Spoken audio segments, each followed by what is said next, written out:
गण गणपते नमः। प्रिय भक्तजनों, आप सभी को गणेश चतुर्थी की ढेर सारी शुभकामनाएं। भगवान गणेश सदा आप सभी के विघ्नों से आपकी रक्षा करें, आपकी मनोकामनाएं पूरी करें। शास्त्रों में गणेश चतुर्थी का विशेष महत्व है और हिंदू पंचांग के अनुसार हर साल भादो माह के शुक्ल पक्ष की चतुर्थी तिथि को गणेश चतुर्थी, विनायक चतुर्थी मनाई जाती है। गणेश महोत्सव की भी शुरुआत इस दिन से हो जाती है। आज के दिन ही भक्ति पूर्वक गणपति बप्पा को भक्त अपने घर लाकर उनकी स्थापना करते हैं और अनंत चतुर्दशी के दिन उन्हें श्रद्धा भाव से विदाई भी देते हैं। मान्यता है कि गणेश चतुर्थी के दिन जो भी भक्त सच्चे मन से गणेश भगवान की पूजा करके व्रत रखता है और व्रत की कथा को पढ़ता सुनता है, भगवान गणेश उनके सभी विघ्नों का नाश कर देते हैं और मनोकामनाओं को पूरी करते हैं। तो आज के इस शुभ अवसर पर आप सुनेंगे गणेश चतुर्थी के दिन सुनी जाने वाली कुछ पवित्र पौराणिक कथाएं। मान्यता है कि पूरे साल भर में केवल भादो माह के शुक्ल पक्ष की चतुर्थी को रात में चंद्रमा के दर्शन नहीं करने चाहिए। अगर चंद्रमा के दर्शन हो जाते हैं तो ऐसा करने से कोई झूठ का कलंक लग सकता है। अगर गलती से चंद्रमा के दर्शन हो जाएं, तो आज के दिन भगवान गणेश की पूजा करके आपको बड़े ही प्रेम पूर्वक इनसे जुड़ी हुई पौराणिक कथा को जरूर सुनना चाहिए, जिसके सुनने मात्र से कलंक का दोष नहीं लगता। तो आज की इस कथा में आपको मैं चंद्रमा के दर्शन भाद्रपद शुक्ल चतुर्थी में क्यों नहीं किए जाते, इस विषय में जो पौराणिक कथा प्रचलित है वह भी सुनेंगे। तो प्रिय भक्तजनों, आप सभी गौरी पुत्र गणेश के चरणों का ध्यान करते हुए कथा का रसपान कीजिए और कथा को पूरा जरूर सुनिए। एक बार भगवान शंकर स्नान के लिए भोगवती नामक नदी पर गए। उनके चले जाने के बाद पार्वती जी ने अपने तन के मैल से एक पुतला बनाया, जिनका नाम उन्होंने गणेश रखा। गणेश को द्वार पर एक मुद्गर देकर बिठाया कि जब तक मैं स्नान करूं तब तक किसी पुरुष को अंदर मत आने देना। भोगवती पर स्नान करने के बाद जब भगवान शंकर आए तो गणेश जी ने उन्हें द्वार पर रोक दिया। क्रोधित होकर भगवान शंकर ने उनका सिर धड़ से अलग कर दिया और अंदर चले गए। पार्वती जी ने समझा कि भोजन में देर हो जाने के कारण ही भगवान शंकर नाराज हैं। उन्होंने फौरन 2 थालियों में भोजन परोसकर शंकर जी को भोजन करने के लिए बुलाया। शंकर जी ने 2 थाल देखकर पूछा, दूसरा थाल किसके लिए है? पार्वती जी बोली, हमारे पुत्र गणेश के लिए, जो बाहर पहरा दे रहे हैं। यह सुनकर शंकर जी ने कहा, मैंने तो उसका सिर काट दिया। यह सुनकर पार्वती जी दुखी हुई और प्रिय पुत्र गणेश को पुनः जीवित करने की प्रार्थना करने लगी। उन्होंने चंडी रूप धारण कर लिया और चारों तरफ त्राही त्राही मचा दी। यह देखकर देवता भयभीत हो गए और उन्होंने शंकर जी को गणेश जी को पुनः जीवित करने के लिए बार बार आग्रह किया। देवताओं के आग्रह करने पर और देवी को शांत करने पर शंकर जी ने तुरंत ही पैदा किए हुए हाथी के बच्चे का सिर काटकर बालक के धड़ से जोड़ दिया। तब पार्वती जी ने प्रसन्नता पूर्वक पति पुत्र को भोजन कराकर स्वयं भोजन किया। यह घटना भादो मास के शुक्ल चतुर्थी को हुई थी, इसीलिए इसका नाम गणेश चतुर्थी पड़ा और इसी दिन भगवान गणेश के जन्म के उत्सव में 10 दिन तक यह त्योहार मनाया जाता है। भादो शुक्ल चतुर्थी के दिन चंद्र दर्शन वर्ज्य है। इस दिन चंद्रमा के दर्शन करने से मिथ्या दोष, मिथ्या कलंक लगता है।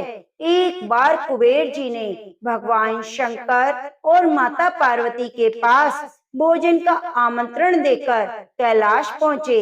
वे चाहते थे कि शिव जी और पार्वती जी उनके महल आकर उनके यहाँ भोजन करें, लेकिन शिव जी कुबेर के आमंत्रण का कारण समझ गए। वे जानते थे कि कुबेर केवल अपनी धन संपत्ति का दिखावा करने उन्हें महल में आमंत्रित करने आया है, इसलिए उन्होंने कुछ महत्वपूर्ण कार्य में व्यस्त होने का कारण बताते हुए आने से मना कर दिया। पार्वती जी ने भी कहा, यदि उनके स्वामी नहीं जा रहे तो हम अकेले नहीं आ सकते। ऐसे में कुबेर दुखी हो गए और भगवान शिव से प्रार्थना करने लगे। तब शिव जी मुस्कुराकर बोले, यदि आपको हमारी सेवा करनी है तो आप मेरे पुत्र गणेश को साथ ले जाएं। गणेश आपको सेवा का पूर्ण मौका देंगे। अंत में कुबेर गणेश जी को ही लेकर जाने के लिए तैयार हो गए। गणेश जी ने कुबेर के महल में पेट भरकर भोजन किया। कुबेर ने गणेश जी को खूब मिष्ठान खिलाए, लेकिन इतनी मिठाइयाँ खाने के बाद भी उनका मन नहीं भरा और वे सोचने लगे, यहाँ से निकलते समय कुछ मिठाइयाँ अपने ज्येष्ठ भ्राता कार्तिकेय के लिए ले जाऊं, कुछ स्वयं भी खा लूं। गणेश जी ने बहुत सी मिठाइयों को अपनी गोद में रखा और अपने मूषक पर सवार होकर चलने लगे। तभी गणेश जी के मूषक ने मार्ग में एक सर्प देखा और भय से उछल पड़ा। इस कारण गणेश जी अपना संतुलन खो बैठे और नीचे गिर पड़े। परिणाम स्वरूप उनकी सारी मिठाइयाँ भी धरती पर बिखर गई। गणेश जी अपनी मिठाइयों को एकत्रित कर ही रहे थे कि उन्हें हंसने की आवाज सुनाई दी। उन्होंने यहाँ वहाँ देखा तो उन्हें कोई ना दिखा, लेकिन जैसे ही उनकी आंखें आकाश पर पड़ी तो उन्होंने चंद्रमा को हंसते देखा। गणेश जी विचार करने लगे कि उनकी मदद करने के स्थान पर चंद्रमा उनका मजाक बना रहा है।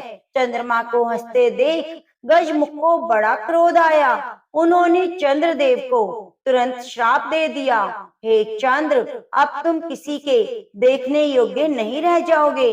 यदि किसी ने तुम्हें देख लिया तो पाप का भागी होगा। ऐसा कहकर गजकर्ण वहां से चले गए। गणेश जी के श्राप के प्रभाव से उसी समय चंद्रमा की आभा चली गई। संपूर्ण जगत में अंधेरा छा गया। चंद्रदेव घबराकर उनकी शरण में आ गए और पांव पकड़कर क्षमा मांगने लगे। बोले, हे देव, मुझ पापी को क्षमा करें। मैं अनजाने में ऐसा कृत्य कर बैठा। यदि आपने अपना श्राप वापिस नहीं लिया तो उसके होने का कोई महत्व नहीं रहेगा। जो कार्य उन्हें सौंपा गया है वह वो नहीं कर पाएंगे। इस सृष्टि का नियम भंग हो जाएगा। हे देव, मुझे क्षमा करें। गणेश भगवान ने अपना क्रोध शांत कर चंद्रमा को माफ किया। उन्होंने कहा, चंद्रदेव, आपको अपनी गलती का भान हुआ, ये अच्छी बात है, किंतु दिया हुआ श्राप वापिस नहीं हो सकता, ये आप जानते हैं। हाँ, इसका कोई उपाय किया जा सकता है। श्राप के अनुसार तुम्हारी आभा खो जाएगी, किंतु माह में केवल एक दिन। इसके बाद तुम धीरे धीरे पूर्ण आभा वापिस पा लोगे और जो सुंदरता खोने का श्राप है उसके कारण तुम पूर्णतया अपना रूप नहीं खोगे, किंतु तुम्हारे चेहरे पर कुछ दाग रह जाएंगे जो तुम्हें तुम्हारी गलती की याद दिलाते रहेंगे। गणेश जी की कृपा से चंद्रदेव प्रसन्न हुए और उनका आभार प्रकट करने लगे। तो गणेश जी ने कहा कि मैंने यह श्राप अवश्य कम किया, किंतु जो तुमने मेरा अपमान किया उसके कारण मैं दुखी हूँ। आज भादो माह के शुक्ल पक्ष की चतुर्थी है और तुमने मेरा अपमान किया, तो अब से आज के दिन तुम्हारा दर्शन जो करेगा उसके लिए अशुभ होगा। इसी कारण भादो मास के शुक्ल पक्ष की चतुर्थी को कलंक चतुर्थी कहा जाता है और इस दिन चंद्रमा के दर्शन नहीं किए जाते। इसे पत्थर चौथ के नाम से भी जाना जाता है। इस दोष की मुक्ति के लिए हमें समंतक मणि की कथा को जरूर श्रवण करना चाहिए। तो प्रेम से बोलिए, गणेश भगवान की जय हो, गौरी पुत्र गणेश की जय हो। हर हर महादेव। प्रिय भक्तजनों, अब आइए स्यमंतक मणि कलंक चौथ की कथा का रसपान करते हैं। भगवान कृष्ण पर स्यमंतक नाम की कीमती मणि चोरी करने का झूठा आरोप लगा था। झूठे आरोप में लिप्त भगवान कृष्ण की स्थिति देखकर नारद जी ने उन्हें बताया कि भादो माह के कृष्ण पक्ष में जो चतुर्थी आती है, आपने उसके दिन चंद्रमा का दर्शन किया, जिसकी वजह से आपको मिथ्या दोष लगा। नारद ऋषि ने भगवान कृष्ण को आगे बतलाते हुए कहा कि भगवान गणेश ने चंद्रदेव को श्राप दिया था कि जो व्यक्ति भादो माह के शुक्ल पक्ष के दौरान चंद्रमा के दर्शन करेगा, वह मिथ्या दोष से अभिशापित हो जाएगा और समाज में चोरी के झूठे आरोप से कलंकित हो जाएगा। नारद ऋषि के परामर्श पर भगवान कृष्ण ने मिथ्या दोष से मुक्ति के लिए गणेश चतुर्थी का व्रत किया और मिथ्या दोष से मुक्त हो गए। श्री सुखदेव जी कहते हैं, परीक्षित, सत्राजित ने श्री कृष्ण को झूठा कलंक लगाया था। फिर उस अपराध का मार्जन करने के लिए उसने स्वयं स्यमंतक मणि सहित अपनी कन्या सत्यभामा भगवान कृष्ण को सौंप दी। राजा परीक्षित ने पूछा, भगवान, सत्राजित ने भगवान श्री कृष्ण का क्या अपराध किया था? उसे स्यमंतक मणि कहाँ से मिली? उसने अपनी कन्या उन्हें क्यों दी? श्री सुखदेव जी ने कहा, परीक्षित, सत्राजित भगवान सूर्य का बहुत बड़ा भक्त था। वह उसकी भक्ति से प्रसन्न होकर बहुत बड़े मित्र बन गए थे। सूर्य भगवान ने प्रसन्न होकर बड़े प्रेम से स्यमंतक मणि दी। सत्राजित उस मणि को गले में धारण कर ऐसा चमकने लगा मानो वह स्वयं सूर्य हो। परीक्षित, जब सत्राजित द्वारका आया तब अत्यंत तेजस्ता के कारण लोग उसे पहचान ना सके। दूर से ही उसे देखकर लोगों की आंखें तेज से चौंधिया गई। लोगों ने समझा कि कदाचित स्वयं भगवान सूर्य आ रहे हैं। उन लोगों ने भगवान के पास आकर उन्हें इस बात की सूचना दी। उस समय भगवान चौसर खेल रहे थे। लोगों ने कहा, शंख चक्र गदाधारी नारायण, कमल नयन दामोदर, यदुवंश शिरोमणि गोविंद, आपको नमस्कार है। जगदीश्वर, देखिए, अपनी चमकीली किरणों से लोगों के नेत्रों को चौंधियाते हुए इस प्रचंड रश्मि भगवान सूर्य आपका दर्शन करने आ रहे हैं। हे प्रभु, सभी श्रेष्ठ देवता त्रिलोकी में आपकी प्राप्ति का मार्ग ढूंढते हैं, किंतु उसे पाते नहीं। आज आपको यदुवंश में छिपा हुआ जानकर स्वयं सूर्य नारायण आपका दर्शन करने आ रहे हैं। श्री सुखदेव जी कहते हैं, परीक्षित, अनजान पुरुषों की यह बात सुनकर कमल नयन भगवान कृष्ण हंसने लगे। उन्होंने कहा, अरे, ये सूर्यदेव नहीं, यह तो सत्राजित है जो मणि के कारण इतना चमक रहा है। इसके बाद सत्राजित ने अपने स्मृत घर में चला गया। घर पर उसके सुभागमन के उपलक्ष्य में मंगल उत्सव मनाया जा रहा था। उसने ब्राह्मणों द्वारा स्यमंतक मणि को एक देव मंदिर में स्थापित करा दिया। हे परीक्षित, वह मणि प्रतिदिन 8 भार सोना दिया करती थी। जहाँ वह पूजित होकर रहती थी, वहाँ दुर्भिक्ष, महामारी, ग्रह पीड़ा, सर्प भय, मानसिक शारीरिक व्यथा आदि उपद्रव कोई अशुभ नहीं होते थे। एक बार भगवान श्री कृष्ण ने प्रसंगवश कहा, सत्राजित, तुम अपनी मणि राजा उग्रसेन को दे दो। परंतु वह इतना अर्थ लोभी था कि भगवान की आज्ञा का उल्लंघन होगा, इसका कुछ भी विचार न करके उसने अस्वीकार कर दिया। एक दिन सत्राजित के भाई प्रसेन ने उस परम प्रकाश में मणि को अपने गले में धारण कर लिया। फिर वह घोड़े पर सवार होकर शिकार खेलने वन में चला गया। वहाँ एक सिंह ने घोड़े सहित प्रसेन को मार डाला और उस मणि को छीन लिया। वह अभी पर्वत की गुफा में प्रवेश कर रहा था कि मणि के लिए ऋक्षराज जामवन ने उसे मार डाला। उन्होंने वह मणि अपनी गुफा में ले जाकर बच्चों को खेलने दे दी। अपने भाई प्रसेन के ना लौटने से उसके भाई सराजित को बड़ा दुख हुआ। कहने लगा, संभव है श्री कृष्ण ने ही मेरे भाई को मार डाला हो, क्योंकि वह मणि गले में डालकर बन गया था। सराजित की यह बात सुनकर लोग आपस में कानाफूसी करने लगे। जब भगवान श्री कृष्ण ने सुना कि यह कलंक का टीका मेरे सर लगाया गया है, तो वह उसे धोने के बहाने के उद्देश्य से नगर के कुछ सभ्य पुरुषों को साथ लेकर प्रसेन को ढूंढने वन में गए। वहाँ खोजते खोजते लोगों ने देखा कि घोर जंगल में सिंह ने प्रसेन और उसके घोड़े को मार डाला है। जब वे लोग सिंह के पैरों का चिन्हों का अनुसरण करते हुए आगे बढ़े, तब लोगों ने यह भी देखा कि पर्वत पर रीछ ने सिंह को भी मार डाला है। तब भगवान श्री कृष्ण ने सब लोगों को बाहर बिठा दिया और अकेले ही घनघोर गुफा में चले गए, जहाँ ऋक्षराज रहते थे। भगवान ने वहां जाकर देखा कि श्रेष्ठ मणि सेमंतक को बच्चों का खिलौना बना दिया गया है। वह उसे हार लेने की इच्छा से बच्चों के पास जा खड़े हुए। उस गुफा में एक अपरिचित मनुष्य को देखकर बच्चे की धाय भयभीत की भांति चिल्ला उठी। उसकी चिल्लाहट सुनकर परम बली ऋक्षराज जामवन क्रोधित होकर वहां आ गए। परीक्षित, जामवन उस समय कुपित हो रहे थे। उन्हें भगवान की महिमा और उनके प्रभाव का पता न चला। उन्होंने एक साधारण मनुष्य समझ लिया और भगवान श्री कृष्ण से युद्ध करने लगे।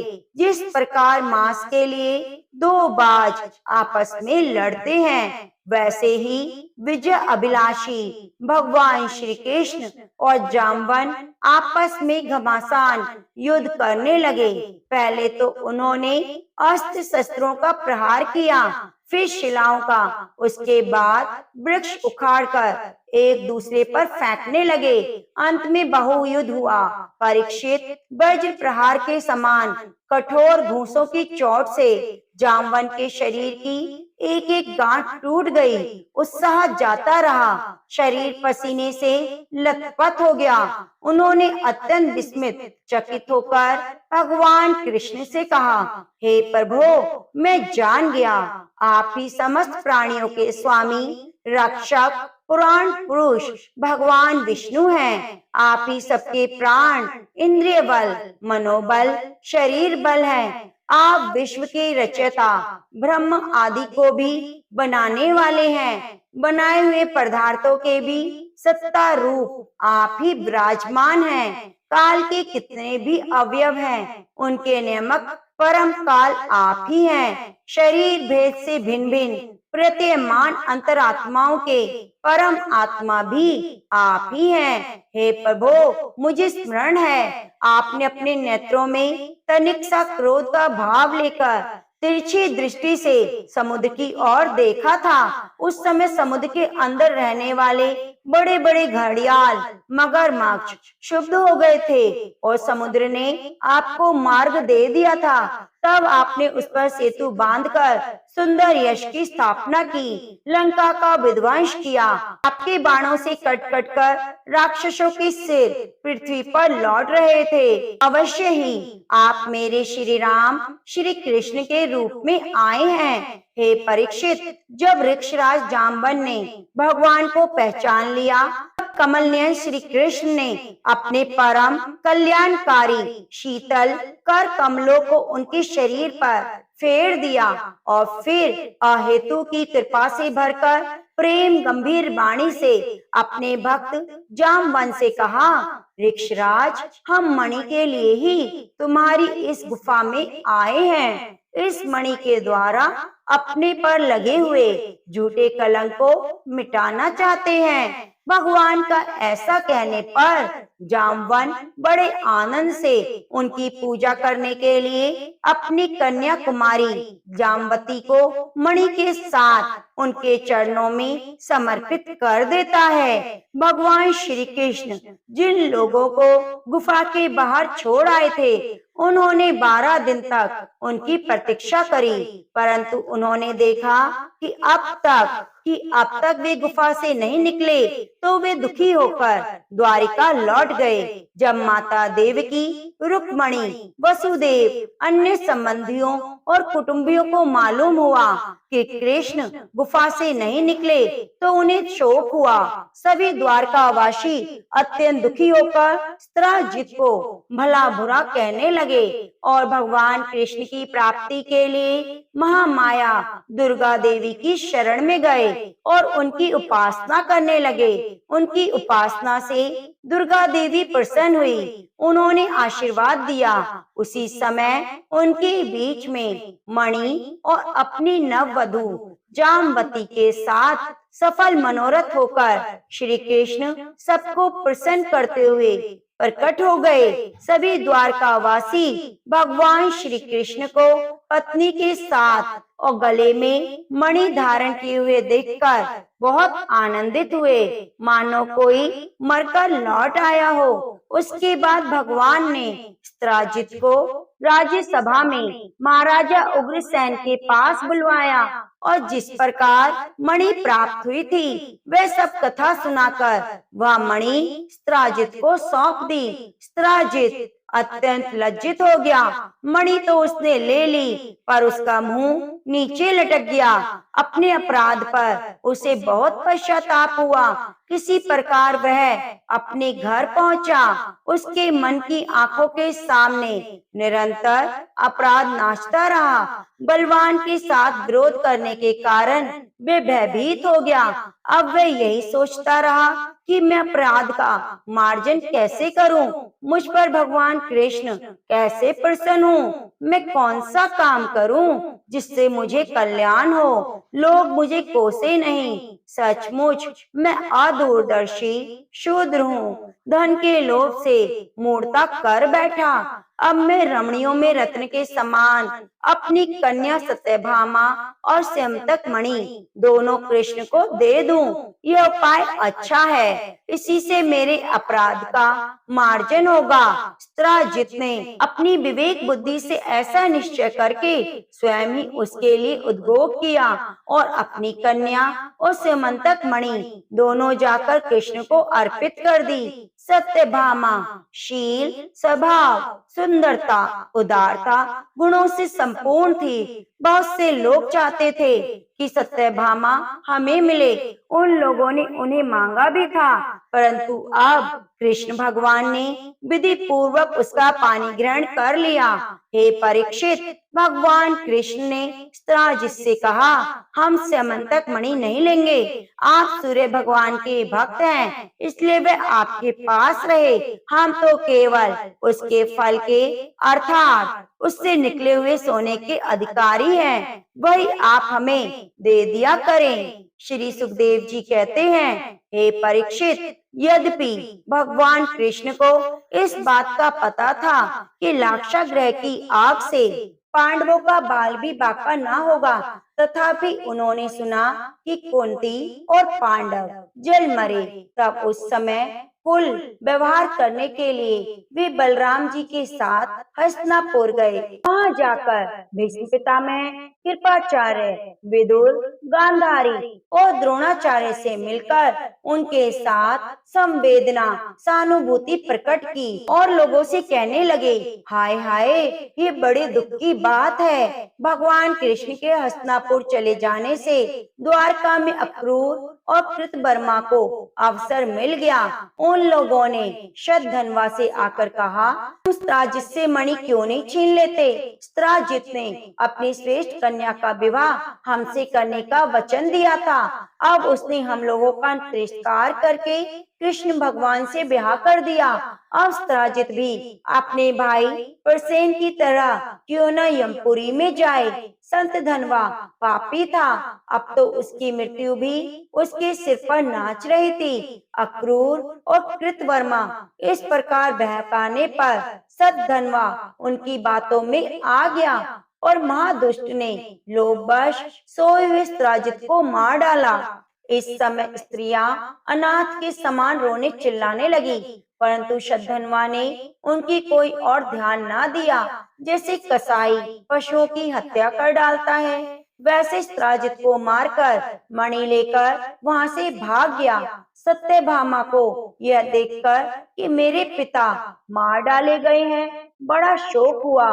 वह हाय पिता, मैं मारी गई, इस प्रकार पुकार पुकार कर विलाप करने लगी। सत्यभामा को जब यह पता चला कि मेरे पिता मार डाले गए हैं, बहुत शोक हुआ और वह जोर जोर से विलाप करने लगी। बीच बीच में बेहोश हो जाती, होश में आने पर फिर विलाप करती। इसके बाद उन्होंने अपने पिता के शव को तेल की कढ़ाई में डलवा दिया और हस्तिनापुर गई। उन्होंने बड़े दुख से भगवान कृष्ण को अपने पिता की हत्या का वृतांत सुनाया। यद्यपि इन बातों को भगवान कृष्ण पहले से जानते थे। हे परीक्षित, सर्वशक्तिमान भगवान श्री कृष्ण और बलराम जी ने सब सुनकर मनुष्यों की लीला करते हुए अपनी आंखों में आंसू लाए और विलाप करने लगे।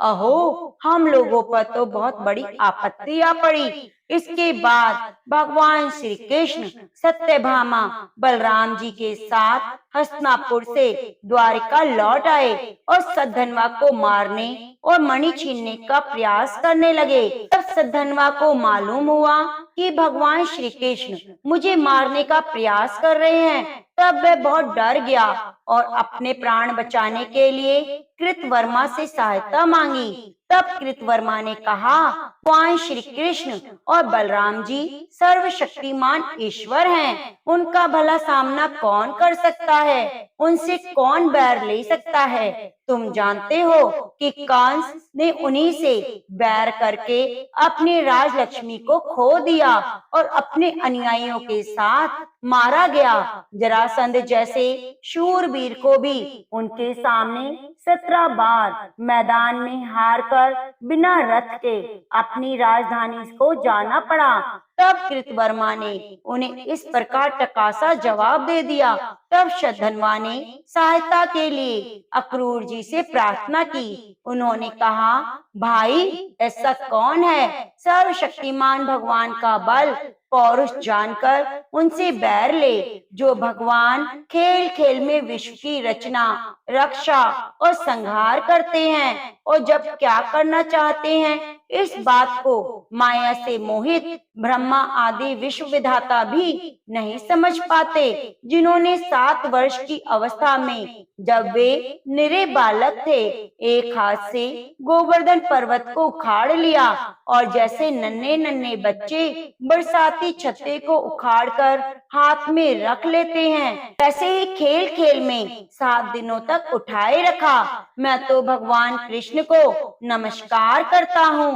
उनके कर्म अद्भुत हैं। वे अनंत, अनादि, एक रस और आत्म स्वरूप हैं। मैं उन्हें नमस्कार करता हूँ। जब इस प्रकार अक्रूर जी ने उन्हें कोरा जवाब दे दिया, तब शतधनवा ने समंतक मणि उन्हीं के पास रख दी और 400 कोस लगातार चलने वाले घोड़े पर सवार होकर बड़ी फुर्ती से भाग गया।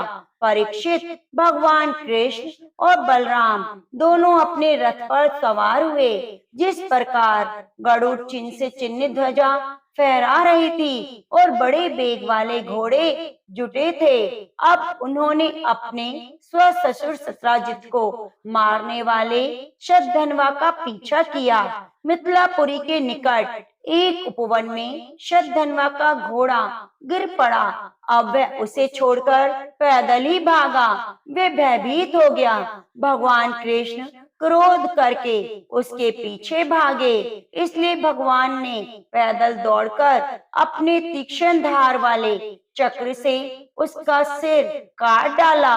उसके वस्त्रों में स्यमंतक मणि को ढूंढा, परंतु वह मणि नहीं मिली। तब भगवान श्री कृष्ण ने बड़े भाई बलराम जी के पास आकर कहा, हमने शतधन्वा को व्यर्थ मारा, क्योंकि उसके पास तो स्यमंतक मणि नहीं है। बलराम ने कहा, इसमें संदेह नहीं कि शतधन्वा ने स्यमंतक मणि को किसी न किसी के पास रख दिया है। अब तुम द्वारका जाओ और पता लगाओ। मैं विधिराज से मिलना चाहता हूँ, क्योंकि वह मुझे बहुत प्रिय मित्र हैं। परीक्षित, यह कहकर यदुवंश शिरोमणि बलराम जी मिथिला नगरी चले गए। जब मिथिला नरेश ने देखा कि पूजनीय बलराम जी पधारे हैं, तो उनका हृदय आनंद से भर गया।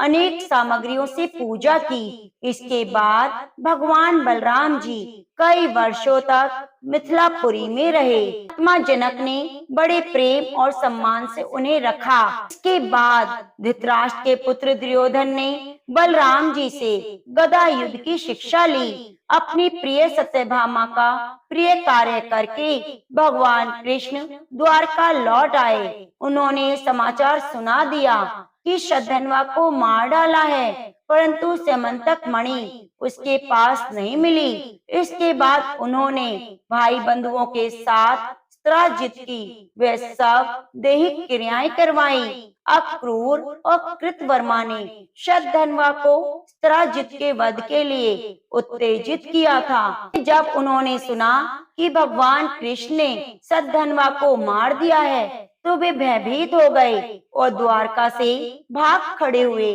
परीक्षित, कुछ लोग ऐसा मानते हैं कि अक्रूर के द्वारका से चले जाने पर द्वारका वासियों को बहुत प्रकार के अनिष्टों का सामना करना पड़ा, परंतु जो लोग ऐसा कहते हैं वे पहले कही हुई बातों को भूल जाते हैं। भला कभी संभव है कि कृष्ण के समस्त ऋषि मुनि जहाँ निवास करते हैं, उनके निवास स्थान द्वारका में उनके रहते कोई उपद्रव हो? उस समय नगर के बड़े बूढ़े लोगों ने कहा, एक बार काशी नरेश के राज्य में वर्षा नहीं हो रही थी, सूखा पड़ गया।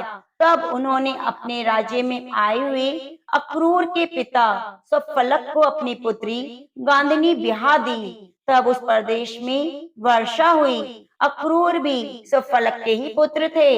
इसका प्रभाव भी वैसा ही है। जहाँ जहाँ अक्रूर रहते हैं, वहाँ वहाँ खूब वर्षा होती है। किसी प्रकार का कष्ट, महामारी नहीं होती। परीक्षित, उन लोगों की बातों को सुनकर भगवान ने सोचा, इस उपद्रव का यह कारण नहीं है। यह जानकर भी भगवान ने दूत भेजकर अक्रूर को ढूंढवाया और आने पर उनसे बातचीत की। मीठी मीठी प्रेम की बातें कर कर संभाषण किया।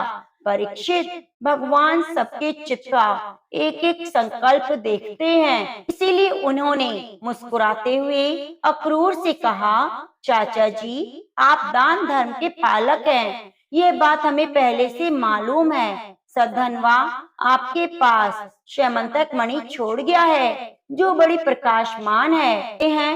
जित के कोई पुत्र नहीं, इसलिए उनकी लड़की के लड़के, उनके नाती ही उन्हें तिलांजलि पिंडदान करेंगे, उनका ऋण चुकाएंगे। इस प्रकार शास्त्रीय दृष्टि से यद्यपि स्यमंतक मणि हमारे पुत्रों को मिलनी चाहिए, तथापि वह मणि आपके पास रहे, क्योंकि आप बड़े व्रतनिष्ठ हैं। दूसरों के लिए उस मणि को रखना बड़ा कठिन है, परंतु हमारे सामने एक कठिनाई है कि हमारे बड़े भाई बलराम जी मणि के संबंध में मेरी बात का पूरा विश्वास नहीं करते। इसीलिए महाभाग्यवान अक्रूर जी, आप वह मणि हमें दिखाकर हमारे इष्ट मित्र बलराम जी, सत्यभामा, वती का संदेह दूर कीजिए, उनके हृदय में शांति कीजिए। हमें पता है उसी मणि के प्रताप से आजकल आप लगातार ही ऐसे यज्ञ करते हैं जिसमें सोने की वेदियां बनती हैं। दीक्षित, जब भगवान श्री कृष्ण ने इस प्रकार सांत्वना देकर समझाया बुझाया तो अक्रूर जी ने वस्त्र में लपेटी हुई सूर्य के समान वह मणि निकाली और कृष्ण को दे दिया। समंतक मणि अपने भाइयों को दिखाकर कृष्ण ने अपना कलंक दूर कर दिया। उसे अपने पास रखने में समर्थ होने पर भी पुनः अक्रूर को लौटा दी। सर्वशक्तिमान सर्वव्यापक भगवान कृष्ण के पराक्रम से परिपूर्ण यह आख्यान समस्त पापों अपराधों और कलंकों का मार्जन करने वाला है, परम मंगलमय है। जो इसे पढ़ता है सुनता है स्मरण करता है वह हर प्रकार की अपकीर्ति और पापों से छूटकर शांति का अनुभव करता है। तो प्रेम से बोलिए गौरी पुत्र गणेश की जय हो। ओम नमः शिवाय। हर हर महादेव। लक्ष्मी नारायण भगवान की जय हो। मेरे बाके बिहारी लाल की जय हो।